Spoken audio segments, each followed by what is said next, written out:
Episode number 80 की starting में देखते हैं हम कि आइस मोनार्च जिन्वू से कह रहा होता है कि मैं जितने नंबर ऑफ शैडो तुमसे महसूस कर पा रहा हूँ, ज़रूर तुम शैडो मोनार्च होगे। तुम हमारे यहाँ क्यों नहीं आए जब सारे लोग एक जगह पर आए हुए थे? अगर मैं सही हूँ तो तुम वही हो ना जिसके बारे में मुझे बताया गया था। और वो अब आइस मोनार्च जिन्वू पर अपने आइस से अटैक करता है, लेकिन जिन्वू उससे बचकर पीछे कूद जाता है। और जिन्वू सोचता है कि ये क्या था, ये कोई एक आइस टाइप मैजिक था या फिर ये मैजिक टाइप यूज़र था। और वो अपने डैगर को बाहर निकाल लेता है और लड़ने के लिए तैयार हो जाता है। मोनार्च कहता है, अरे क्या तुम उस आदमी को नहीं बचाने आए हो? जिन्वू जैसे ही ये सुनता है कि उस आदमी को बचाने, वैसे ही उसे याद आ जाता है कि उसने अपना एंड सोल्जर शैडो चेयरमैन गो गानली के पास छोड़ा था। जैसे ही उसे याद आता है वह चेयरमैन की तरफ देखता है, लेकिन चेयरमैन उस समय बहुत ही ज़्यादा जख्मी हालत में होते हैं। जिन्वू उन्हें देखकर चौंक जाता है और तभी आइस मोनार्च कहता है कि अब फैसला तुम्हारे हाथ में है। तुम मुझसे लड़ना चाहते हो या फिर चेयरमैन गो गानली को बचाना चाहते हो? आइस मोनार्च सन जिन्वू पर हमला कर देता है, लेकिन जिन्वू उस हमले से बच जाता है और रूलर अथॉरिटी स्किल को एक्टिवेट कर देता है।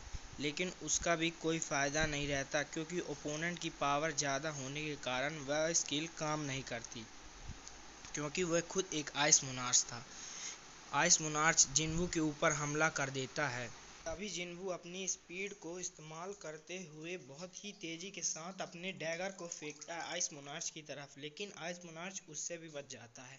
फिर आइस मोनार्च चेयरमैन गो गानली के ऊपर हमला करता है, तो सन जिन्वू उस हमले को रोककर उस हमले को डिफ्लेक्ट कर देता है। और फिर आइस मोनार्च एक पोर्टल खोल के वहाँ से भागने की कोशिश करता है, लेकिन जिन्वू अपने सारे डैगर्स निकाल के आइस मोनार्च के ऊपर हमला कर देता है। लेकिन उससे भी आइस मोनार्च को कुछ फ़र्क नहीं पड़ता और आइस मोनार्च कहता है कि तुम अभी बहुत कमज़ोर हो। एक इंसानी कीड़े होने के बावजूद तुमने मुझे स्क्रैच मारा, ये मैं याद रखूँगा। और आइस मोनार्च ज़रूर वापस बदला लेने के लिए आएगा। और फिर जैसे ही आइस मोनार्च वहाँ से चला जाता है तो सन जिन्वू जल्दी से भागकर चेयरमैन गो गानली के पास जाता है और वहाँ बैठकर अपने हीलिंग पोशंस उनको देने लगता है और कहता है कि मेरे इतने सारे हीलिंग पोशंस का कुछ भी काम नहीं हुआ, तो फिर ये कैसे ठीक हो पाएंगे। फिर सन जिन्वू को याद आ जाता है कि और वो अपने बीरू को बुला लेता है। और जैसे ही वो बीरू को बुलाता है, बीरू लाइट की गति से वहाँ पहुँच जाता है। और जिन्वू बीरू से कहता है कि बीरू तुम कुछ भी करो, लेकिन मुझे चेयरमैन गो गानली जिंदा चाहिए। फिर बीरू अपनी पूरी कोशिश करता है गो गानली को हील करने की, लेकिन चेयरमैन गो गानली के जख्म इतने गहरे थे कि वह उन्हें हील नहीं कर पा रहा था। और फिर जिन्वू अपने होली वाटर ऑफ लाइफ को इस्तेमाल करने की सोचता है।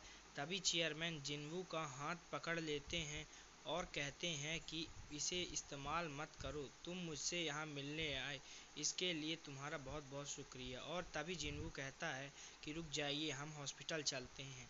तभी चेयरमैन कहते हैं कि ये ऐसा जख्म है जो कभी भी नहीं भर सकेगा। और वो कहते हैं कि मुझे खुशी है कि मुझे सुप्रीम डेंट से मिलने का मौका मिला, अब मेरा टाइम आ चुका है। और वह ये भी कहते हैं कि ये लड़ाई उनके और हमारे बीच है और मैं बहुत खुश हूँ कि तुम हमारे साइड हो। और वह कहते हैं कि मैं बहुत खुश हूँ कि तुम ऐसी पावर पोसेस करते हो।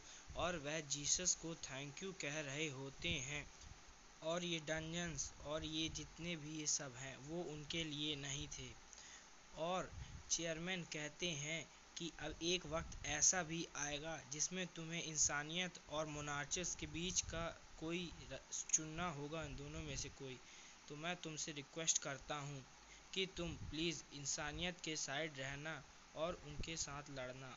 और वह खांसते खांसते बोलते हैं कि मैं हमेशा जवान रहना चाहता था और लड़ना चाहता था इंसानियत के लिए। अब लेकिन मैं चैन से मर सकता हूँ क्योंकि मैं ये सारी जो जिम्मेदारी है वह तुम्हें सौंपता हूँ संग जिन्वू। और ये कहते कहते चेयरमैन गो गानली मर जाते हैं। और फिर हम अगले दिन की न्यूज़ सुनते हैं कि एक ब्राज़ील के हंटर की डेड बॉडी नदी के पास पाई गई है और चेयरमैन गो गानली को किसी ने मार दिया है। और फिर हम चेयरमैन गो गानली के फ्यूनरल का सीन देखते हैं जिसमें संग जिनवू भी आया होता है और वहाँ एक यूएस से हंटर आया होता है और वह सन जिनवू के साथ बात कर रहा होता है। और सन जिनवू कहता है कि हाँ, उसी मॉन्स्टर ने चेयरमैन गो गानली को मारा है।